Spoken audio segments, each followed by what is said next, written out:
দেখুন এই চিতাবাঘটি তার জীবনের সবচেয়ে বড় ভুল করে ফেলে এই মৃত জেব্রাটাকে খেয়ে।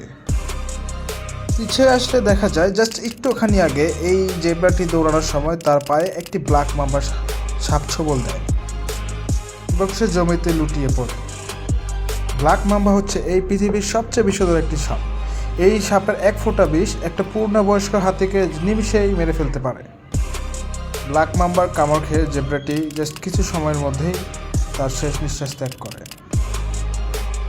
জাস্ট কিছু সময় সাফার করেই জেব্রাটি মারা যায় এবং এই সূর্যের তাপে আর গরমে বিষের প্রতিক্রিয়ায় তার পেটটা ফুলে যায় এবং সেই গন্ধে এই লেপার্ডটি আকৃষ্ট হয় এবং সহজলভ্য খাবার ফ্রি খাবার ভেবে দ্রুত সে জেব্রাটির কাছে চলে যায়।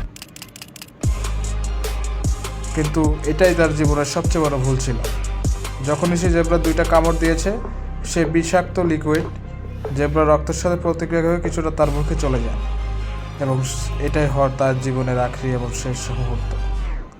কিছুক্ষণ ছটফট করে লেপার্ডটিও মারা যায়।